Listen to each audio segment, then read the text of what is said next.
Yeah, I just recording in progress. There we go. Thank you. Hey everyone, I want to start us off with exercise today. It's a somatic exercise. Somatic just means body, so it's actually quite simple. Feel free to do what is right for you. So I'll guide us through something, and if it feels good, you can do it. If it doesn't feel good, feel free to skip anything that I'm saying. The idea is never to push into something that doesn't feel right or doesn't feel good. So have so much, it's very simple. It's really not something intense, but have the permission to, almost like Stu said now, ride in and out of it as it feels good to you. And just, I like to approach these things with curiosity. So the idea is not that it works. The idea is like, oh, let's see how this feels to me, or let's see which part of it I like or don't like, or maybe something comes up for me, maybe nothing comes up for me. It's not really a wrong or right. It's more like a playful exploration. So you can find a seat and just make yourself a little bit comfortable. I like to move around a bit, just helps me feel what I need, where I want to adjust. And if possible, it's great if you can be sitting on something and if you can also have your feet on the ground. If not possible, it could still work, but it is helpful if you can. So you can close your eyes and just for a moment, just be. And this is just going to be a few minutes and we can have our eyes closed. And in this time, there is no right or wrong. There's nothing that is expected of you. You don't have any responsibility. For a few minutes, you just get to be in the space in whichever way you want to. And as you're sitting, I want you to just become aware of your own breath. You don't have to change anything about it unless you want to. But just feel how your breath goes in. I like to put my hand on my chest because it helps me feel how my chest is moving. If it feels good, you can do that. And just feel how your breath comes out. And think about things like, is the air warm or cold when it goes in? Does my chest move when I breathe in? Where can I feel it? Where can I feel my breath when it comes out?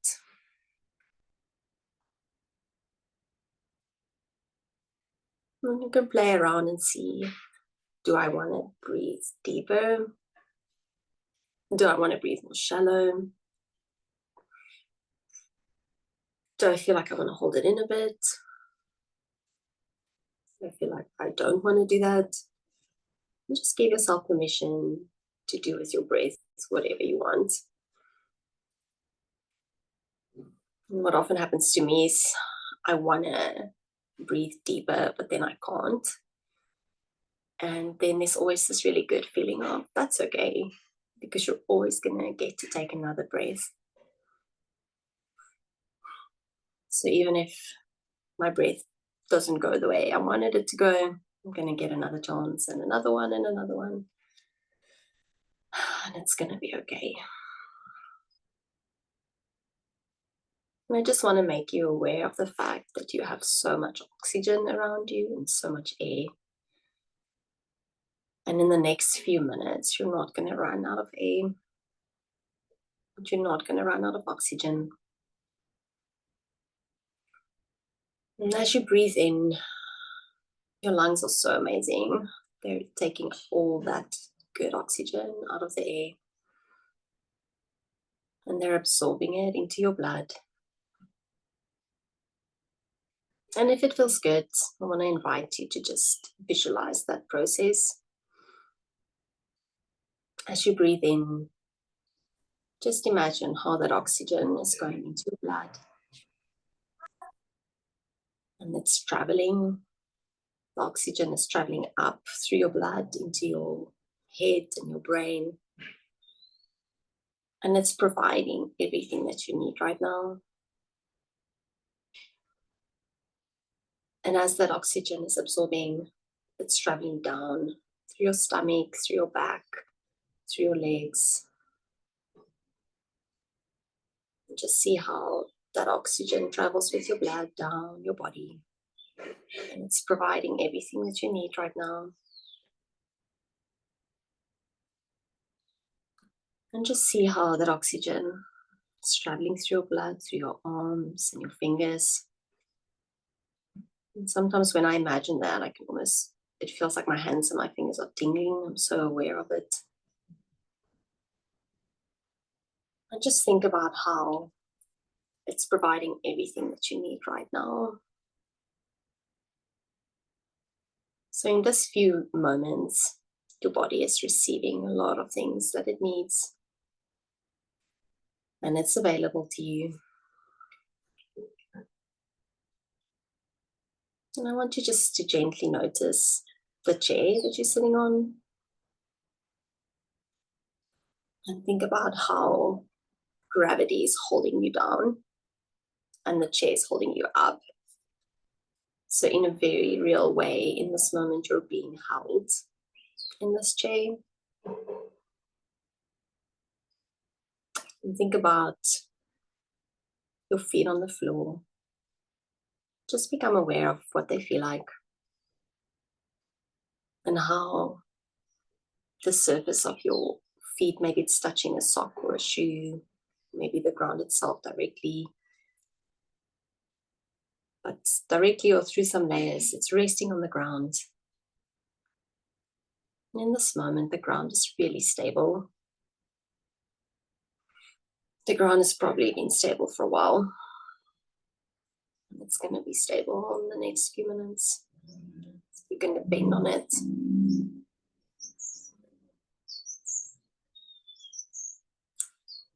So in the next few minutes, there's a lot of things that you need and that you have. You're being held by the chair. You can depend on the ground to be there, to hold you stable and hold up your feet.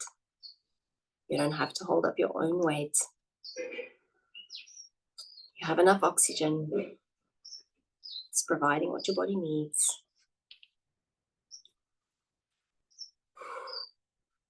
You have so much choice in how you breathe.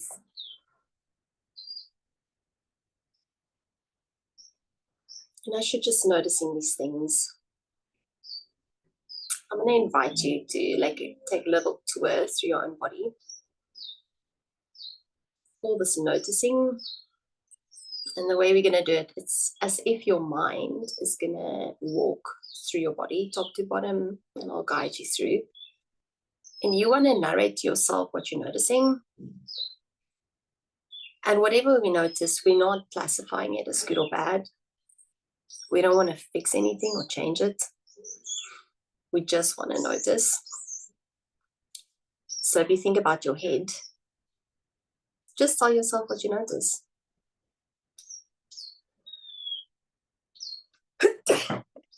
As I was thinking about my head, I noticed I want to sneeze. Maybe your head feels light. Maybe it feels heavy. Maybe it feels good. Maybe there's pain. Maybe your airways feel clear. Maybe they feel stuffy. Just tell yourself what you notice. It's not good or bad, and we're not trying to change it in this moment. And just move down through your neck and through your shoulders. Just tell yourself, oh, my left shoulder feels a little bit different than my right. That's what I'm telling myself. Actually, I'm surprised my shoulders feel quite relaxed. They often don't. Just tell yourself in your mind, I noticed this. I noticed that.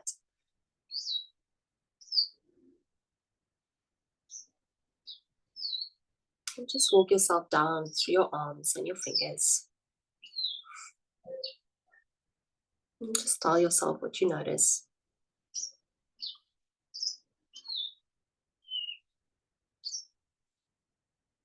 Walk yourself down through your back and your torso.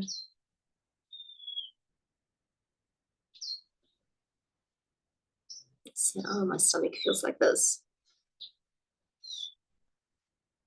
My back feels really supported by my chair. That's a good feeling. Just go down through your sitting bones and your legs, and all the way down to your feet. Just tell yourself what you notice.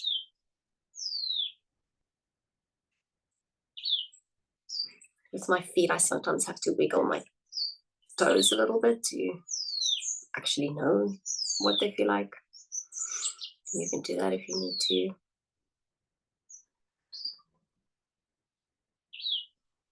And then I want you to allow your mind just to go through your body whichever way it wants. So, however fast or slow, or if it wants to stay in one place, wants to move around, just go anywhere and think what you notice. My mind is thinking about my nose that feels stuffy. And then I'm thinking about my back and how one side feels different than the other side. Just going to give you a few seconds. Just tell yourself what you notice. Nothing is good or bad. You're just noticing.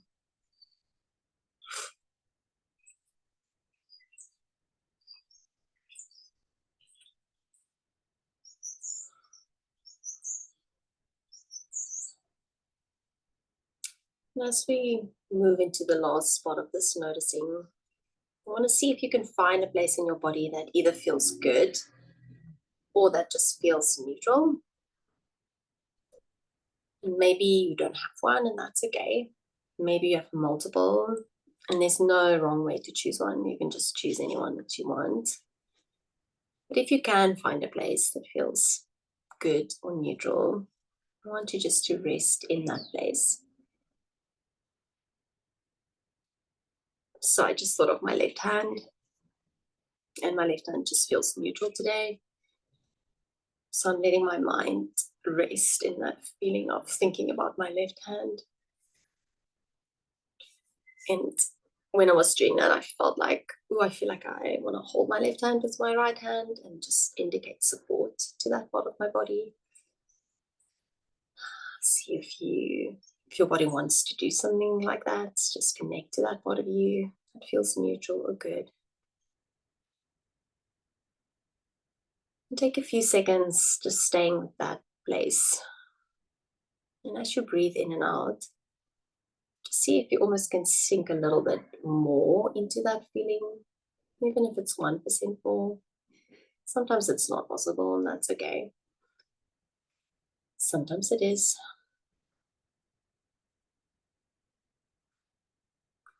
I often feel in the out breath, if I can feel like, because my body's already going down, I can imagine sinking a little bit deeper into that feeling.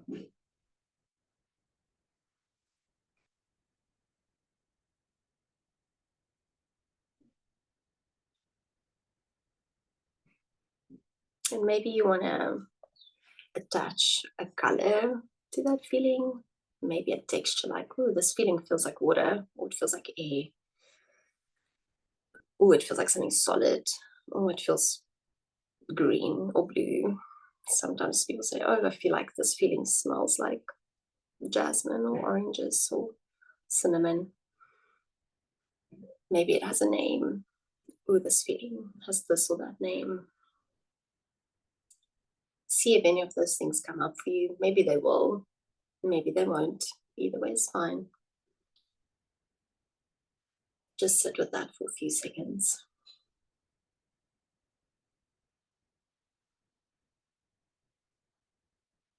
And then I want to speak over you that if you didn't find a place that felt neutral or good, that is so okay.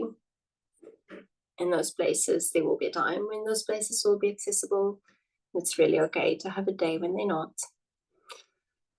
If you did find a space in your body that felt good or neutral today, you could connect to it in a lesser or a greater way.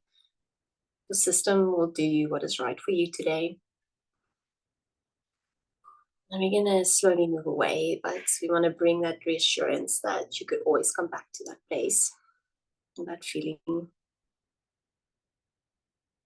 I want to invite you to take 2 or 3 deep breaths in your own time.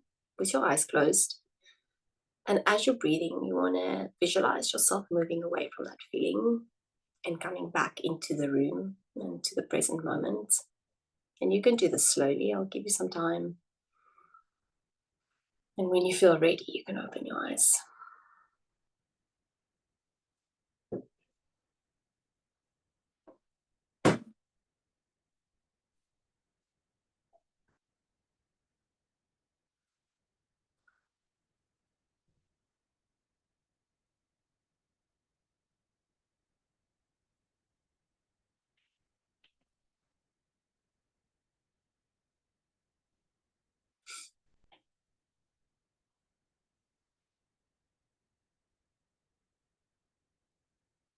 And I want to check in, and maybe there's someone who wants to share, maybe there isn't, and either way would be fine. But I would love to hear what your experience is. If you want to put it in the chat, or if someone feels like sharing on the video. I'm not looking for, there's no like right experience or like a specific thing. It's more about just seeing what we do or don't experience and just sitting with whatever happens or doesn't happen. So anyone who has some thoughts, and also if you had questions, you're welcome to ask about why we do it or what it means.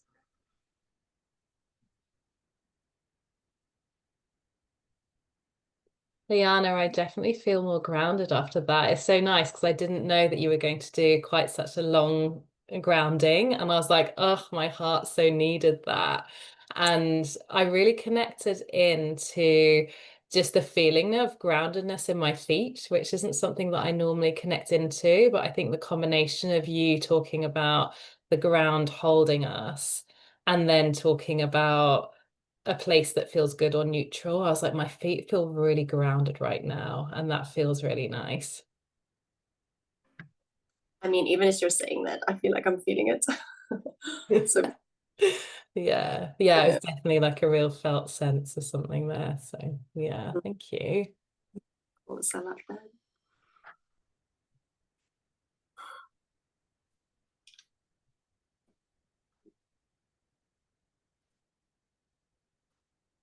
Is anyone else who wanted to share how that felt for them or had a question about it before I move on?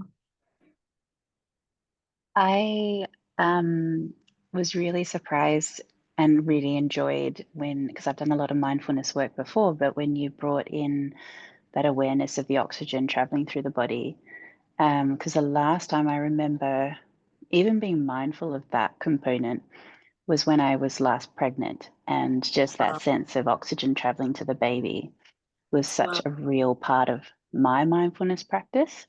And so it was really beautiful because I found it very difficult to find a neutral or good feeling space in my body, just muscle twitches and aches and all the good things that happen when you're dealing with illness. And then it was actually my tummy that actually was the most neutral space, which connected so beautifully with that recall of the last time of being so aware of oxygen traveling through the body. And I just thought that was such a lovely element to bring in that for me is really personal that I can tap into again and again. So thank you for that tool. I love so many things about that, Virginia. I want to say I so relate. I think everyone has that experience. We can't find a neutral or good place, and that can be hard sometimes. So sorry for that. Also, I love how, and the term I would use is resource, which really just means something that feels good to your system. So what I see and what you're explaining is that when you were pregnant, you built a resource inside of yourself, which is this feeling of the oxygen traveling. And I love that something about this exercise triggered that really.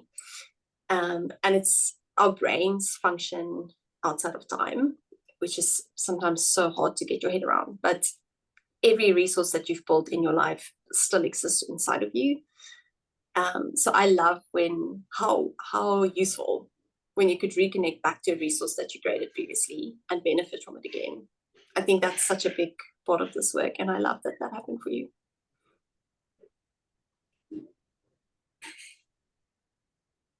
Thanks for sharing.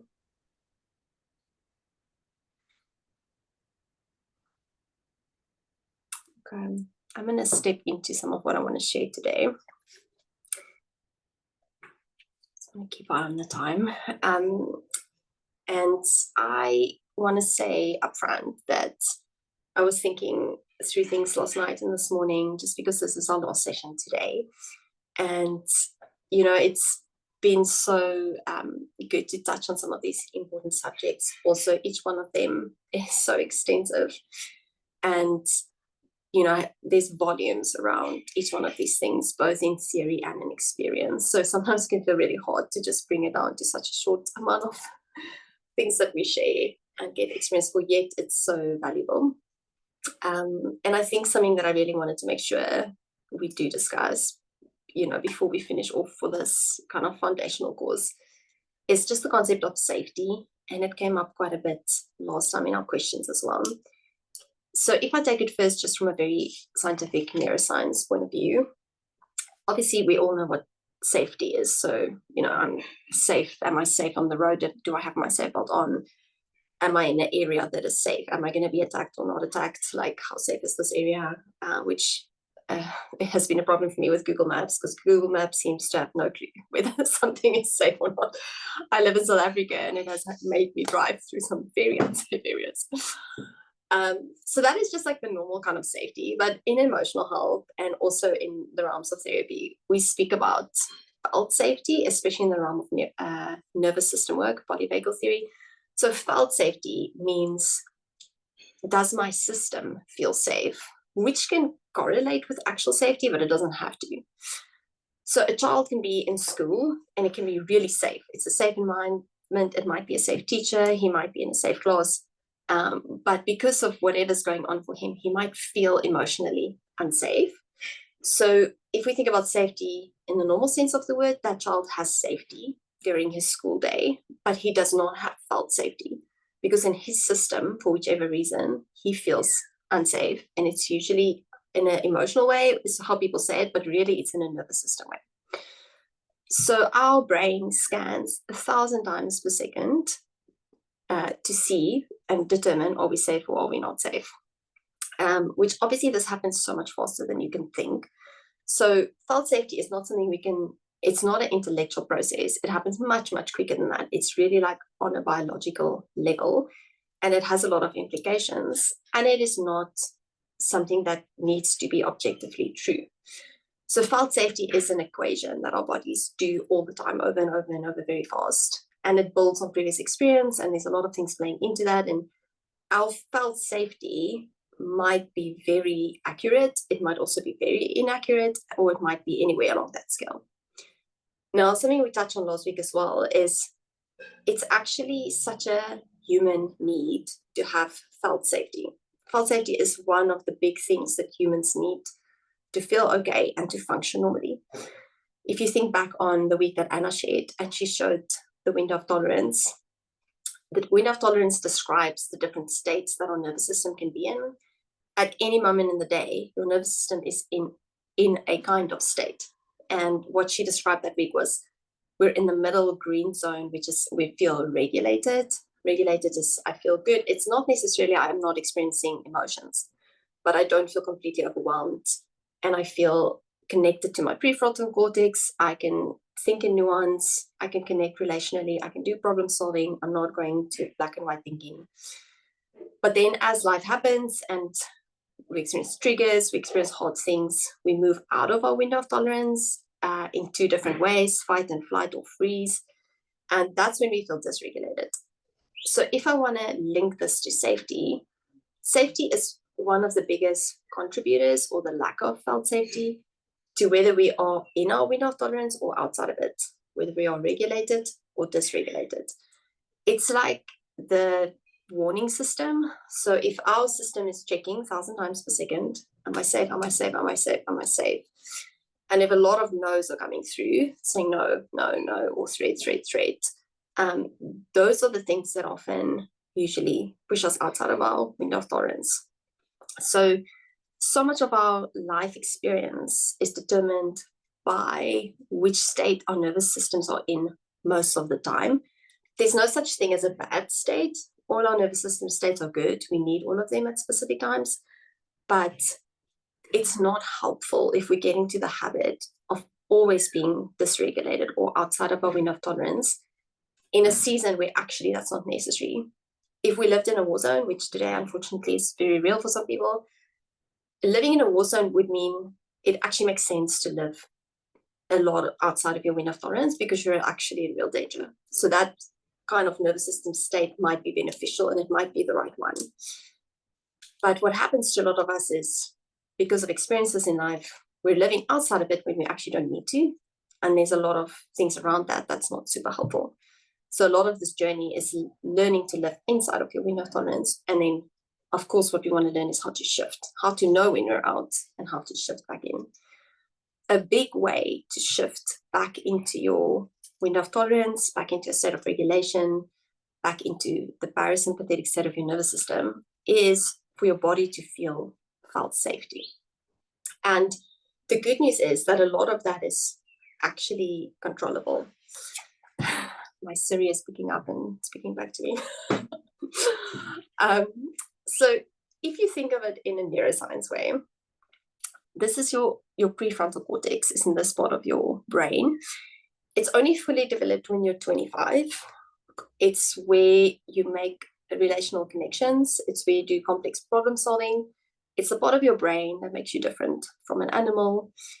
It's also the part of your brain that has a lot of blood flow happening in it when you're in a regulated state inside of your window of tolerance in parasympathetic. So this is a really beneficial part of your brain, and having a lot of blood flow to this part of your brain means that this part is functioning. It's kind of taking the front seat. So when we experience a lot of threat, we don't have felt safety, we're going into dysregulation, we're going outside of our window of tolerance. A lot of the blood flows away from this part of your brain and it goes to your amygdala, which is more the part of your brain that works in the sympathetic activation. So you're in fight and flight. And it's a different part of your brain that's getting most of the blood. So that part of your brain is the one that is primarily functioning. And that part of your brain is not concerned with relationships and relational connections. It's not concerned with complex problem solving or holding nuance. It just wants to go to black and whites. And it doesn't consider relationships. It just wants to make quick decisions because it's a survival part of your brain, which is a good part of your brain. It should be really useful in war. Not so useful always in general life. I love that meme. I don't know if you guys have seen it where it says, I wish someone could tell my brain that fight and flight is for a lion attacking, not an unexpected email.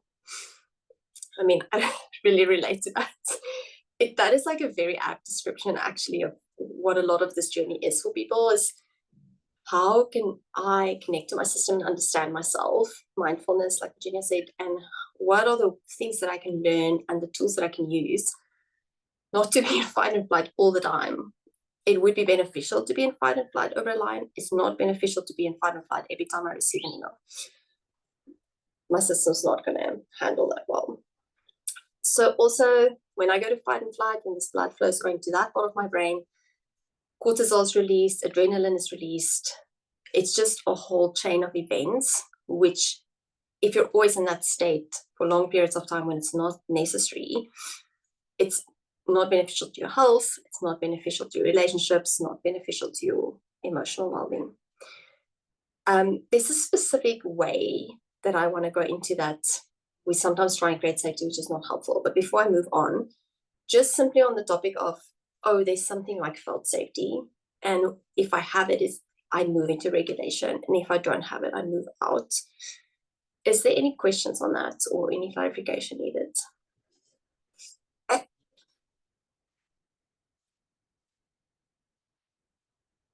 Megan.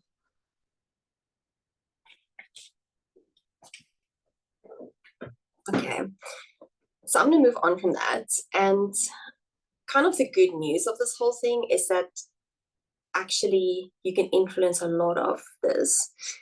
And what I did in the exercise in the beginning is I was connecting us to safety using our body, so in a somatic way, but to the safety that we already have. So the more we are aware of threat or the lack of safety, it's like when someone tells you, look at the room around you. You can do that if you want. Look at your room that you're in and make a list of 5 things in your mind that are blue. So I can see a blue painting, a blue shirt, a blue book. Just see some blue things, and then you close your eyes and then list 5 things that are red. And you probably can't. And it's not because there's not red things in your room. It's because you were only focusing on what was blue. So that is a way that our brain works, because our brain needs a lot of processing power all the time to do things. So it's always thinking of ways to save processing power. So if we're in a lifelong habit of seeing a lot of things that feel unsafe, our brain begins to only see it. We only ever think of the blue. We only ever see the blue. We don't actually realize that the red exists. And something that is so simple and so incredibly helpful in emotional health is training your brain for safety. And just like anything else, these things work on neural pathways. So it is so understandable that all of us sometimes find us in a space of life where we have built a lot of neural pathways for threat and feeling unsafe. And this is like, oh, I'm walking into a meeting where I have to share and I feel unsafe about standing up in front of everyone and sharing. Oh, I'm going to a social gathering. Like, I'm gonna have to do so much small talk. My system feels unsafe about it. Oh, my kid always has a meltdown about this specific breakfast, and now I see we don't have any other breakfast in the house, and I feel unsafe about what's going to happen next and what I'm going to have to do or not do, how I'm going to handle this.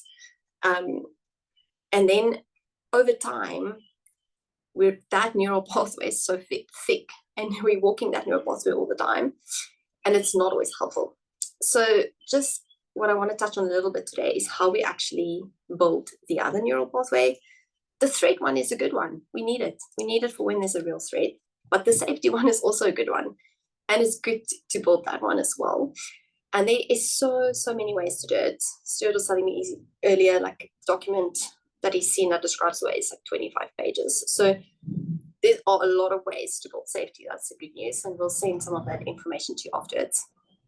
But in a very basic way, it would firstly be noticing. And sometimes it's easier to start, like, it's quite complex. So if my child is going to have a meltdown, I could find safety in the way of saying, oh, they're going to have a big emotion. I'm going to hold their big emotion without getting upset myself. This is what kids do. That's okay. I'm allowing her to. That is a way to feel safe. It's a very hard way to feel safe. There's a lot of work that has to go into like actually operating at that level of safety. And it's a bigger win often to find the much more easier ways of building safety until that neural pathway has become so thick that the harder ways are easier. So what I did in the exercise in the beginning is I'm pointing out, and even what Virginia mentioned as well, I'm pointing out some of the very basic safety that we have. We have oxygen to breathe in this moment. The chair is holding me and I can trust in it. The floor is stable, it's not going to move. Sometimes there's very simple things around us that we can narrate that are safe. And narrating them can feel silly, but also it's building a neural pathway of noticing safety, which will help us as we go forward to notice more of the emotional kinds of safety. And also, it's so okay to have a day where you don't find a neutral or a good space in your body. This can change day by day. Not finding it today doesn't mean you couldn't find it tomorrow or the day after. But also, if you did find one, it's so good to find the safety that is already inside of you. And if the thought is coming up for you that you don't have any safety inside of you, I want to tell you that you have. As a human, you would have not been alive anymore if you didn't have any safety inside of you. And I mean, it's really sad, but in orphanages and those kind of situations, sometimes babies die and they from, what do they call it? Lack of thriving, I think. And literally, like, your system needs some safety to live. So if you're watching this video in this closet and you're alive, you have safety somewhere in your system, in your body. And it's so helpful, like Virginia shared, it's so helpful when you find the safety that you already have, because you've already worked for it. You've already built it or found it, and you can benefit from it forever. A specific thing that I want to finish off with today is one of the ways in which our brains sometimes try to find safety that is not helpful So let's say there's something that I need. There's a specific kind of experience that I want to have, and I just can't seem to find it. Let's say there's something relational that I need, and I can't seem to find it in the way that I want it. The fact that I want that is because I have a specific relational need. The fact that I can't find it means I can't meet this relational need. That's my thinking. That feels threatening to me. So I'm losing my felt safety because I'm thinking of a need that I have that I can't seem to get met. What I want to do, what happens inside of me is I'm telling myself, I need to find this thing that I want to feel safe. How often do we loop like this? Like, I need this thing to feel better. I need a cleaner house to feel better. I need to eat better to feel better. Will you feel better if you eat better, you have a cleaner house, or you find the thing that you need? Absolutely. Can you always control it? No. It's very difficult to go, oh, I need this thing to feel better, and then kind of realize this is not in my control. Can't actually find this thing. Or I've tried a few times and I'm not coming right. Now my body can go into an extreme threat because it's saying, I need this thing to feel safe. I can't find this thing. I will never feel safe. Which is like a very anxious feeling to carry in your body. The truth is, I have safety outside of this thing that I need. So in the moment when I need something and I can't find it, my system tells me the only safety that will make me feel better is having this thing that I need. This relational thing, this clean house, whatever the thing is. But it's so helpful when we train our systems to realize, oh, I have a lot of safety. That is not this exact safety. But like what I would often tell myself is, oh, I want this because I want to feel safe. Oh, I get to not have this and feel safe. Because I'm trying to get this and I can't, I feel threat and I'm going into dysregulation. What's happening in dysregulation? My blood flow in my brain is moving away from my problem-solving area. So the further down this rabbit hole I go, the less I'm actually even able to reach for the thing that I need in good ways. I'm probably going to reach for it through control or desperation. When I tell myself, it's okay that I need this thing. It's okay that it's hard for me not to have it. I need this. I feel like I need this to feel safe. But I know I can not get this thing that I want and still feel safe. I can connect to different kinds of safety. This is the kind of safety for me. This makes me feel safe. I can think about my feet on the ground, makes me feel safe. It can be intellectually hard because your brain wants to go, no, I need this relational thing. Feeling my feet on the ground is not what I need. I need this relational thing. But it's so helpful to grow your system and those neural pathways and saying, no, actually I need safety. And there's more safety than just this thing that I need. And then I get to this point of, I can't have this thing right now. I still get to feel safe. And when I get to that place, I go back to regulation. I feel better. And sometimes, not always, sometimes paradoxically, I'm going to have a much higher chance of getting what I need because I'm in my relational brain. I'm in my problem-solving brain. And I'm not in dysregulation. Conversely, when we're in dysregulation, our brain starts going, everything is black and white, everything is good or bad, it's going to work or it's not going to work. It loses that ability to kind of see the in-between. And one of the ways in which we apply that is we think about other people, other situations. And if a person or a situation makes me feel unsafe, and I don't know how to find safety in myself, then I need to say that that person or that situation is bad. Because if I say that they're bad, it gives me permission to distance myself from it so that I can feel safe. It's called villainization. It's a way of having a boundary when you feel like you're not allowed to have a boundary. So there's an activity that I do every week. It's kind of a club. And there's another person there who I have never met or spoken to, but they make me feel very unsafe. I don't like how I feel around them. And I always feel like if they come close to me, I'm going to walk away. The thing is, I feel what I feel, and I'm allowed to feel that. Feeling that does not make me a good or a bad person. I'm feeling something. That is information. It's not moral. It is just information. Also, I have no idea whether my information is in any way accurate. The fact that I feel like this around this person, they might be a really great person. This might be, maybe they make me think of someone from my childhood who was harmful. I don't know. Like, there's nothing cognitive happening for me. I just don't like being around this person. Maybe they are a dangerous person. Maybe they aren't. I don't have to decide whether they are or they aren't. I feel what I feel, and I'm allowed to have a boundary and not interact with them, which is what I do. Because I get to feel safe in myself, and I get to have a boundary. Where sometimes what our brains want to do is, oh, I want to decide that a person is bad. Because if I can decide that they're bad, then it means I get to be safe. It's like the only way I can be safe. And this is very, we all do it. So normal, so human, also not so helpful.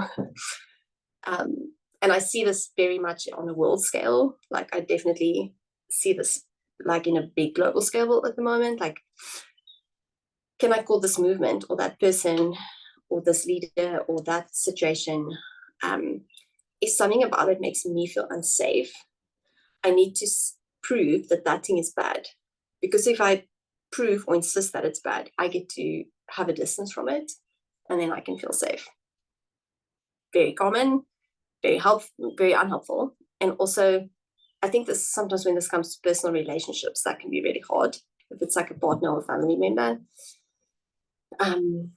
so much more helpful to narrate, oh, this thing that you did, that makes me feel unsafe, rather than, oh, you're bad for doing that, and therefore I need you to stop doing it. No, that makes me feel unsafe. Maybe I don't have to decide whether you're good or bad for doing it. I only have to decide how that makes me feel. And then I get to be safe in me, and I get to communicate to you such a better way to navigate through a challenge. I feel like I've covered a lot of ground. I'm going to pause there and just check back in. Is there anyone who has a question or something I said maybe stood out for you?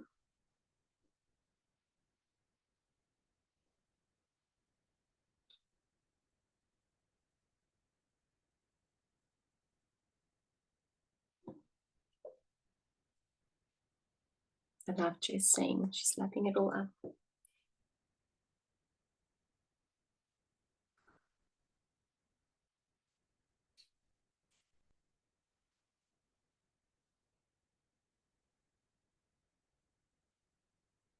Okay, we have a really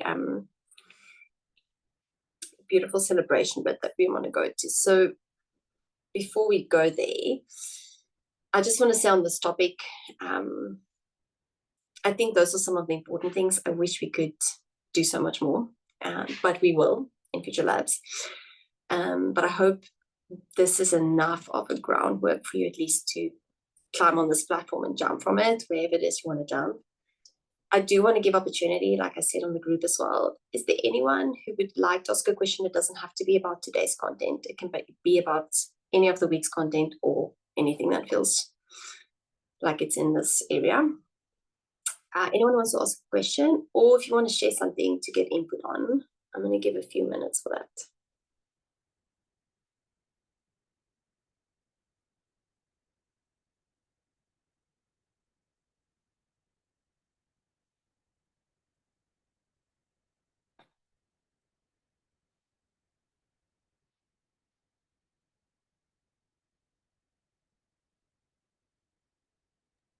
While we're waiting, I just thought I would comment that I feel that one of the greatest realizations or greatest things I've realized through my journey is that we have the ability to control, like not control, but to experience safety. Like there is safety around us and in us, regardless of how crazy life is. And people see that um, Mm. because because things are never perfect. And and so to have the ability to show yourself or to help yourself to find a place of safety in the midst of a hard season or a hard day or a hard conversation, that's like an incredibly powerful tool. And it's different to like disassociating or ignoring, right? It's very much it's very much about showing your nervous system things that are true and that are real. And I just think that the how you're connecting now all of these things we've learned, like bringing it all together with safety, it's kind of like the missing link. And so I really am like touched by that, and it's personally helped me a ton. Mm. And Yeah. Stuart, something really resonated when you talked about, I think you used the word powerful. And what I love about this teaching is it enables us to be powerful even when we can't change the situation. So I was in a meeting the other day, for example, and someone kept cutting in whenever I went to speak. And I ended up feeling like just in freeze because I was like, whenever I speak, someone's cutting in. And I was like, I'm in freeze. I can take some deep breaths. And I just did a bit of like 4 in, 8 out. And then slowly my brain started unfreezing and I got my prefrontal cortex back. And I was like, oh, that felt so good because I was like, I was able to be powerful without changing the other person's behavior. I love that. And even with people who are close to you that you can use this kind of language with, like in my house, we've now started saying, like, I'll tell my husband, I am dysregulated. I actually can't continue this conversation now. And he understands I'm not insulting or escaping. I'm literally describing what's happening in my brain. And for my kids, I've told them that it's like your owl brain and it flies away. It's like when you're dysregulated. So I'll be like, my owl brain just flew away. It's not going to be helpful for us to have this conversation. I need to go to my room. And I'll ask them, I think maybe the way that you're speaking to me now, it's okay that you're speaking this way. I do think your owl brain flew away. Do you need a hug or can we do something else? Which has been so helpful for them. Like, you're not bad for the way you're behaving now. You are dysregulated though. So whatever happens next year is not going to be helpful. Can we like pivot? Yeah. And also, Liana, just jumping off the back of that, like I love how you're talking about essentially setting boundaries with your kids. And I feel like being powerful can be taking some deep breaths, or it can be setting boundaries. But we do that so much better when we are regulated ourselves, and then we'll be able to see which boundaries to set rather than the big like wall boundary of get out of my space, which I do still do quite often. Yelling at me, I still yell quite a lot. Yeah. Megan, do you want to just explain your question? I think it's a good question. Yeah, I mean, I think so hello everyone, I'm so sorry I'm late today. No problem. Yeah, I think I realized that I've like created certain tools or like things to grab at for myself to help regulation from many years of just, I don't know, leaning into lots of things like this and yeah, it's great and faith and stuff. But I work with a lot of young people in an area called the Cape Flats in South Africa, which is like compounded with like trauma, generational trauma, and yeah. And I often would come into conversational situations with young people, and I can see that they are completely dysregulated, but I don't know how to help them find, and so I can see them reaching for things that is in, yeah, like causing them to stay in a state of like, yeah, just like overdrive. I don't know what the word is. And I think like when you're there and that neural pathway is built, like that's the only way like if you're in survival mode, how to work something out is to kind of just fight your way through it. And so I'm just curious about like what are some of the things or the tools that you can just reach at in that state, outside of breathing or, something that you can maybe carry with you to begin to understand, like undo that. I know it obviously takes lots of work, but just to kind of start the process of undoing and almost like taking back the power in a way, like you were talking about, and understanding that there is control, but also being given imagination for an alternative to something that you only know, Yeah. And I think it's so powerful. And what I also think is powerful in you asking this question is because I am aware of the state of those areas, is that it's so generational and it's so patterned because we have mirror neurons and we copy the behavior of the people around us. When there's so much hardship over so many generations, it's not just that you lack the skill, it's also that you've patterned your brain on another kind of response, which is not helpful. So I want to acknowledge the hard work, Megan, of all of that. Also, that I have goosebumps that people are doing that hard work, because it's the only way to turn things around. And this is for me, such a powerful place to go in with people, is on a nervous system level, because the shifts are so real as opposed to intellectual. Intellectual also matters, but the shifts are very concrete.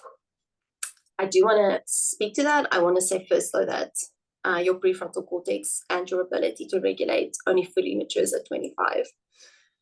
So if you are working with people under 25, I always keep that in mind, that actually they don't have a mature brain yet. So they still rely partly on co-regulation or fully on co-regulation. And if I think me going into this journey, probably early mid-30s, I would say that I needed almost full co-regulation still, because I've never been parented out of it, even though I had an older than 25-year-old brain. So even with my kids, my kids can't self-regulate because they're kids. So I just know that the big part of the plan is co-regulation, which is a thing on its own, but such a good key. What I would speak to what you said is, and this is what I so often, the journey I walk with clients as well. When you're dysregulated, you can't actually learn new skills because your blood flows at the back. It's not here in the front part of your brain where you're learning new skills. So if in a session that I have with someone, if they're dysregulated, we're not going to try and learn skills. Actually, I'm just going to co-regulate. And the most beneficial thing would probably be for someone to have the experience of being co-regulated to regulation without them necessarily really contributing to it. But then if I work with people long-term, which I think is what you're saying, I would aim to find times where they would be regulated. And it's choose a place that makes them feel good or safe. People, some people have a connotation between regulation and temperature, or a specific smell or food. Have someone in a really, maybe outside of the area where they feel dysregulated, take them into a different area. But take someone and hope for some times where they are actually already regulated, or where they can come to regulation quite easily, maybe with one exercise or something. And those would be the times to learn skills. So even with my kids, I really have to bite my tongue, because it even happened yesterday. It's the moment of the meltdown, I cannot teach any skills right then. It's pointless. I really want to. So right now I can see exactly what skill you need. Let me teach it to you. And why am I doing it with my kids? Because I want to feel safe. It's not even really about them. It's I want them to learn the skill right now and apply it so that the situation can feel better. But I know that I can't. So I have to actually look for other times when they are already regulated. And then I speak to them. So we had a big meltdown this morning. And in the car, I really had to bite my tongue to tell my daughter that, do you see this morning that your owl brain flew away? Now I'm going to have to find a time on the weekend when she's really calm. And then I'll say, oh, can you think back on Tuesday morning? Do you remember what happened? What do you think made you feel that way? And my kids know by now what triggers are. So I'll say were you triggered? Or can you pinpoint where that happened for you? And then I'll in a regulated time, I'll explain, oh, this is, and it's very helpful to teach people how their brain works. I think it's such a big part of what I do, because how your brain works is not, it's not moral, and there's no shame attached to it. Your brain works how your brain works. It's biology, and you can get to roll with it, or you can be trying to roll against it. When your brain does something or has a reaction, it doesn't make you bad. And you don't have to feel ashamed about what your brain does, because it's how your brain works. I feel that takes down a lot of barriers for people to learn how to do this actually. So I think those are the things that come to mind. I don't know if that feels helpful, Megan. Could I ask? Yeah. Oh yeah, go sorry. No, I'm sorry, Megan. Please say what you're gonna say. Just gonna add something afterwards. Oh, no, I was just gonna say, yeah, thank you. And I think also just yeah, like your brain is not model thing. It's just so helpful to be able to look at the situation in a way that kind of removes the like offense or like it from going from anywhere or coming from anywhere, and just being able to like look at people as how we've been designed and kind of using that as the starting point. I think there's so much power in that as well. Yeah. Yeah. So thank you. And just to say, like my kids hit each other. So I mean, do I think it's wrong that my one child hits the other one? I do think it's wrong. I do think it's moral. I don't think it's good. But the way I'll approach it with him is, what happened for you to do that? Can you remember doing that? Like, do you think it helped you towards your goal? So I'm not, in my head, I'm like, I don't want to raise him to hit people. And I actually do think that's definitively wrong. But I'm not bringing it up with him that way, because then he's going to experience shame. And I can't behavior modify him. I can behavior modify him out of it. To me, that's not beneficial, because behavior modification is very shallow. I don't want him to not do it because he thinks it's bad. I want him to, no one really wants to hit someone else anyways. He's doing it to meet another need, which we can meet in a better way. This is easier because my child is 11 and not 3. So just to say, it's much harder with 3-year-olds or like 2-year-olds. Sometimes she's a serpent on me, you can't do that. Stu, you wanted to say something? Yeah, I just wanted to respond just to build on what Liana said, Megan, for you, which is how do you, where you're asking like, how would you go about finding safety? Liana was saying that, when we are in a dysregulated state, we're not like thinking logically. So it's really hard for people to, it's hard to sort of logic your way to a safe conclusion. And if you're working with someone, it could be your partner, it could be your child or someone else or co-worker.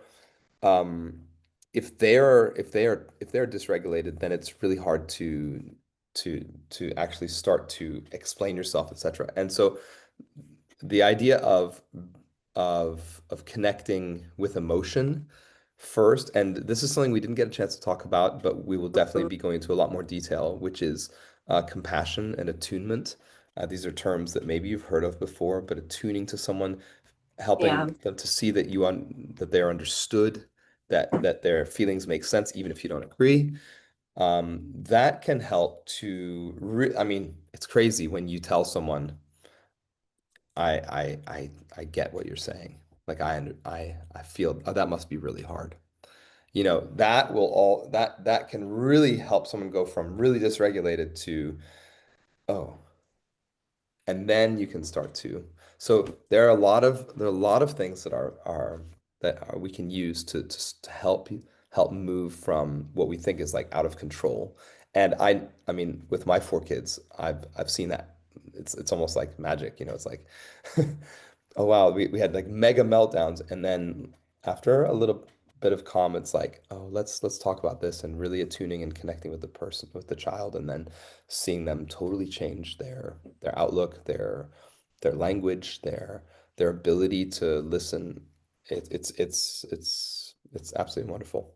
I don't know, Leanna, if that helps, if that builds on what you're saying. Yeah. Yeah. 100% agree. And it is pretty special when you start seeing that with your kids, and if thinking about your own childhood that maybe was not like that. I think you also answered Genia's question. She was asking, can you speak to co-regulation?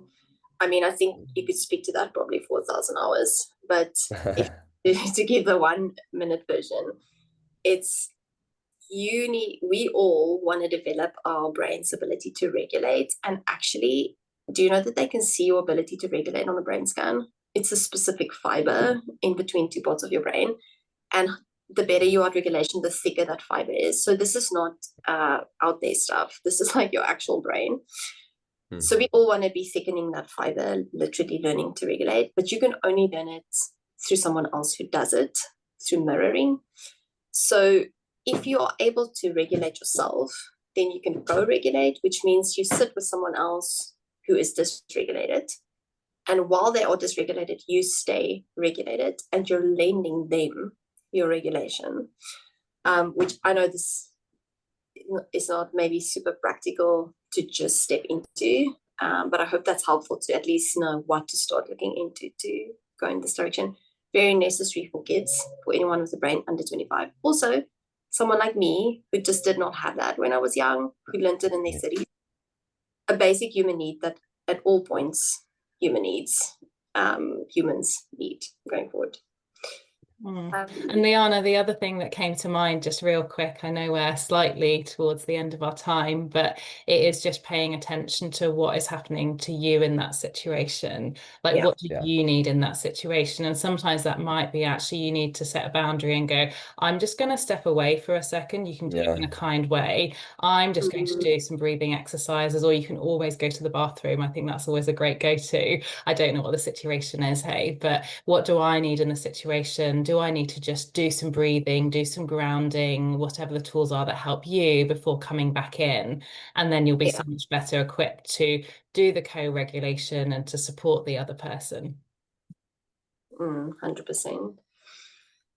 I would also be happy if you guys are on the group in the week coming, if you want to ask questions there, I would also be happy to answer it.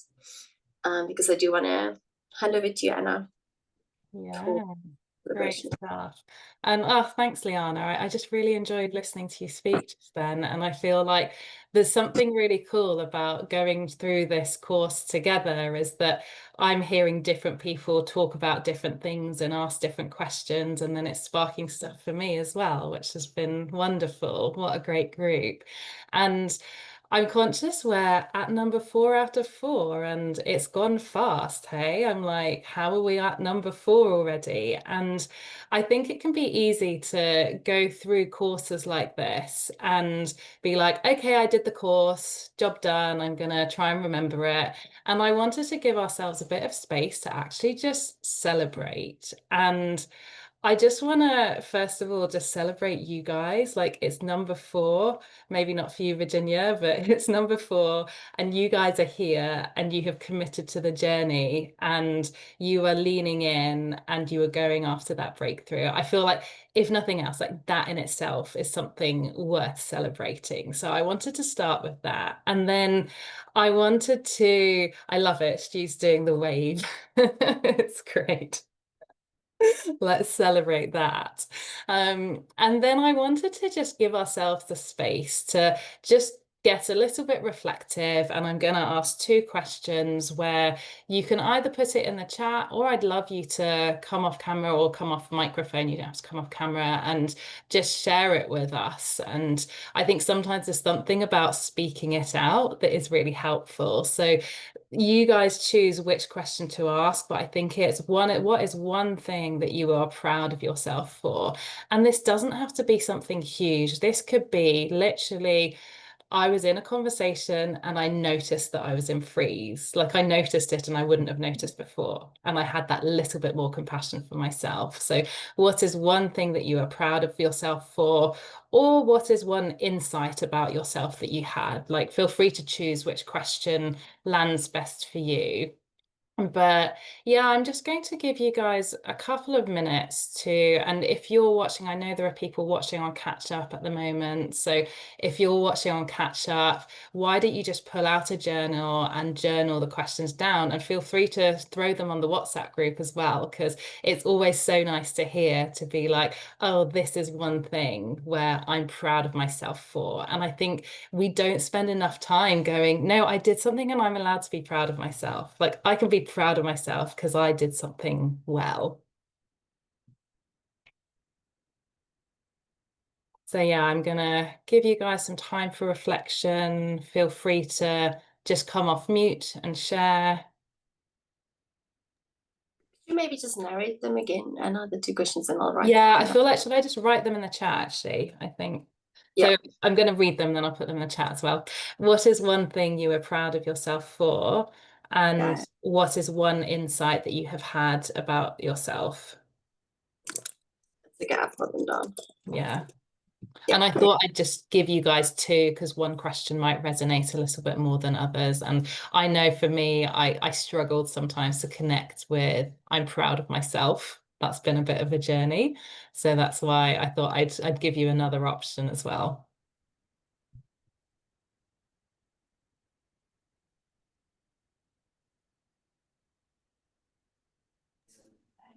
I can start. Yeah, go for it, Megan. Firstly, I'm so grateful to all three of you for opening up the space. Yeah, really, really meaningful to me, especially in the season. I think the biggest thing actually, I think on the first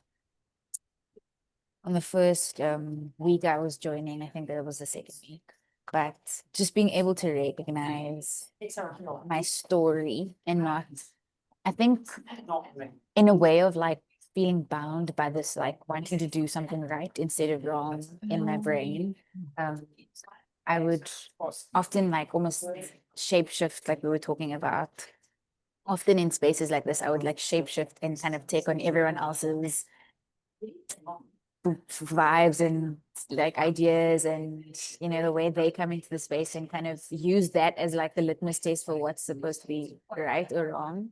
And kind of my default is always like, I was the wrong one. So, but it's not like that, then it's wrong. And I think in this time, it's been empowering, and I think I was quite intentional to try and not do that from the beginning, and all our sessions spoke so much into that for me. And so I'm proud of myself for that. It's like a big, also like what's it like way to also see kind of how I've been able to kind of grow into it, and so it's helpful for me. Yeah. To see, yeah, and then just the insight. I think I've just been parking a lot at the what do I need thing from last week. And kind of just the permission, you know, and granting yourself the permission to ask that question.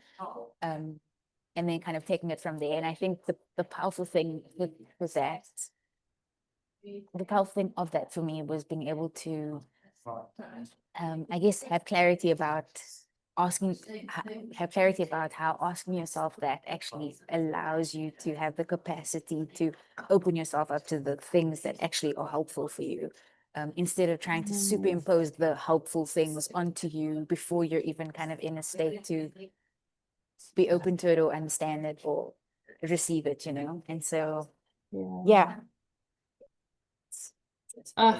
Megan, so good. And just hearing that, it just makes me genuinely also proud of you. And I feel like I heard a number of themes there. I heard you like saying no to judgment towards yourself, which that in itself is big. Like you are leaning into compassion for yourself, and you're connecting to your authentic heart voice of like, what do I need? Like, I'm not going to shapeshift anymore. I'm just going to ask myself the question of like, what do I need in this space? And I feel like that is absolutely huge, because the more we do that, the more we ask ourselves the question, the more what do we need, the more we're able to create that life for ourselves where we're like, I am creating the relationships that I want to need. I am creating the job situations that I want to need. I'm creating all of these things that I want to need. So it just makes me really excited for you to be like, that might feel like a small realization. I don't think it's small at all. Actually, I think it's huge, but it might feel like the beginning of a realization.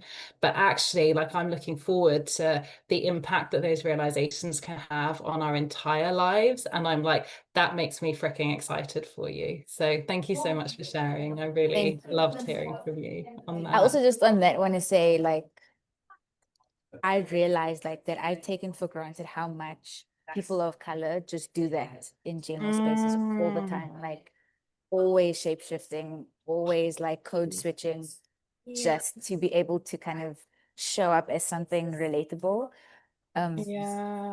So it is bigger, right? Oh, that is huge. And I feel like this just, first of all, like, sorry that you felt like you've needed to shapeshift as well.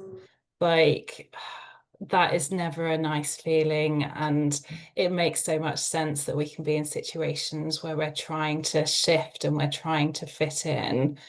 And also, I'm just proud of you for leaning into it. So yeah, thank you, Megan. So good. Yeah, I just want to quickly add just to that last part, Megan. I think that's so real. And also, it's so not okay that it's like that. And I love that you can so authentically say that. And I love that it's shifting. And my friend Kamka, she always said, it's like you're with your personal color, like you often come into a room like this. Like I'm coming in like this and I'm seeing what the room is like, and then I'll match the room. And she said, like the way people speak is they'll often say, oh, my friend, she's Black, but also she's has a really good career. Or she's Black, but she also has a degree. Like, why do you have to offset that with something? And I remember like the journey with her of like, no, like I'm going to come into the room as myself. I get to be in the room just like anyone else. And it doesn't matter if the room is this and if I like what I want to come in. I come in as me. Yeah, I think because those things are not individual, it's cultural. There's a lot of resistance to shifting it. And I like respect that you're doing this work. And I'm sorry that it's even necessary to do this work. I'm sorry that it is in a way that it is in our country, and I guess in a lot of places in the world, that it is dehumanizing. Is that the right word? That it has become dehumanizing. I love you, Megan. I love this so much. I think it's really powerful, especially where you live and where you work. I think this is so life-changing. Yeah, it really is. It really is. Oh, thanks for coming in on that, Liana, as well. That was beautiful. I don't know if anyone else, I know people are having lunches, not dinners, probably lunches, having lunches, putting kids to bed. So there's no pressure if you guys don't want to share, but I just wanted to also create the space to. Jess. I'll just share that, yeah, firstly, just wanted to thank you, Megan, for what you said. It was, yeah, just I think when we share our journey, it's always empowering to other people, and I just found it like, yeah, I also found it liberating hearing you saying that. So thanks for sharing that. And I, kind of, yeah, my answer to the two questions kind of overlaps a little bit, but it's just around the realization and that I can build margin. I was almost like in a state that I was living where I thought that margin was just like the bonus, like cherry on top if you have capacity and time. And I feel like over this course, it's just flipped for me where like margin is no longer a negotiable. Oh, great. Yeah. And it's like, yeah, it's been so empowering. So like, it sounds silly, but like I'm proud of myself for going for walks. It's so simple, but like it's actually a massive game changer for me just to look after myself. Jess. Yeah. Just So thanks. so beautiful. Sorry, were you still going before I No, jumped? so I just that it's like I'm giving thanks, you know, to you guys as well, and just like that's been a beautiful thing that I've enjoyed and seen the shift in my life from tapping into that. Yeah. Oh, I love that. And it felt like there was some emotion coming up there. What was coming up for you when you were sharing? I think it's relief, Mm. like switching from yeah, just the relief of switching from surviving to like permission to enjoy myself. And yeah, and I think I am realizing that the not that it's about other people, but that everyone does benefit when I look after myself, and it's just been like a really helpful shift for me. Oh, yeah. And I just want to call that out loud and clear as well. Everyone benefits when I look after myself. It's not a selfish thing. And I'm so freaking proud of you for taking a walk and for going for a walk. And I loved what you said at the start, where you were like, I can build margin. Like that is such an empowering statement, isn't it? Rather than sometimes it can feel like everything's happening to us, but you're like, no, there are things that I can do to build margin. And what I also love about that is I feel like that is a muscle that grows over time. Like it starts with going for a walk, and then you'll go for a walk again, and you'll go for a walk again, or maybe you'll do some breath work. And over time, you will learn more and more about the things that build margin. And then your margin grows because you've got more tools and more things. So I just want to kind of similar to with Megan, just encourage you in that and be like, I love that you went for that walk, and there is more. You can go for a walk tomorrow, and you can go for another walk, and you're gonna probably look back and say a year's time and be like, oh, my margin had just started to grow like this. And then in a year's time, you'll be like, my margin feels more like this. And then it feels like this, like this, like this. So just to encourage you that, yeah, keep going, keep doing it. It's so worth it. So yeah, thank you. Thanks. We are nearly at the end of, I nearly said the end of time, like the world is running out. The end of this session.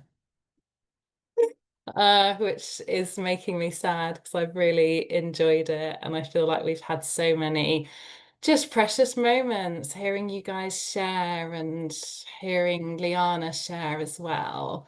And just to say, I know we haven't got to everyone. If you have something that you haven't shared, then please just put it in the WhatsApp. Like I just personally, I love hearing people's stories. Like it just makes me, I'm going to leave this call with just so much joy having heard from you guys. So do put it in the WhatsApp. And we wanted to leave you all with just a bit of an invitation, really, to continue the journey with us. And we were thinking a bit about what to do, and we haven't fully landed on it's going to be X or Y, but we thought about two things, which is one, we heal quicker when we're in groups and when we're doing it together and we have support and community around.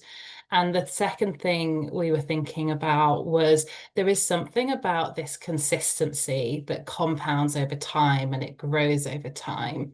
So we're looking to create something that really brings the two together. So there'll be a bit of teaching, but maybe not quite as much of teaching. And it really will be about taking the concepts we've learned and taking them from head to heart. Because I think we can learn about these concepts and we can learn about them theoretically, but it is when we journey with other people, when we consistently start applying it and celebrating each other for applying it, and when we're in that community, that is when we see the biggest change to our capacity, to our ability to set boundaries, to our ability to shape our lives in the way that we want. So Stu has just posted something in the chat. We've created a wait list with some questions. We'd love to get your input. Like one, are you interested? We're trying to gauge just whether people are interested. And then there'll also be a couple of questions in terms of what would you guys find most helpful? What could this look like? So yeah, we will be in touch once we've heard from people in terms of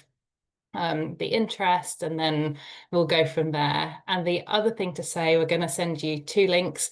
We would love to get feedback as well. Like we very much believe in, we're doing this, we always want to be learning, we want to hear the things that you loved and also things that didn't land as well or could have been better. Like please just be open in your feedback, because it's always good to learn from these, and yeah, just keep learning and growing as we always do. So that was everything. I feel like I've gone a bit more into admin mode. I think that's Stu. Was there anything else more on the admin-y side? I think recordings are going to be up until 18th of July. Yeah, 17th of July. Basically, it's it's about just over 3 weeks. You'll have access to the platform. We will be transferring over some of the other content like the worksheets and the handouts, and you'll get information on that. So you will always have access to that. But in terms of the videos, we'll keep that up for another 3 weeks. Yeah, great stuff. And the link for the waitlist is in the chat. We're also going to likely it might be tomorrow, we're going to send out an email with the waitlist link with the feedback form with all of those things. So yeah, go for And it. do you want to mention about homework as well? Oh, yes, You awesome. Yeah, I don't know if you want to say something about that, but No, I go for it. personally, I think that homework, homework is one of those things that maybe most of us have a really bad association with. And I feel like when you put in the work, it works. Work works is one of my favorite quotes. Work works. And so when we sort of like given this optional homework, it's really been about, okay, what are some of the reflections and habits that we can start to build to help you actually grow and heal and become more powerful, more resilient. And so we're going to also give you the last homework as well, and just totally encourage you to do that, not because you have to, but because it's actually really beneficial. Yeah, great stuff. Great.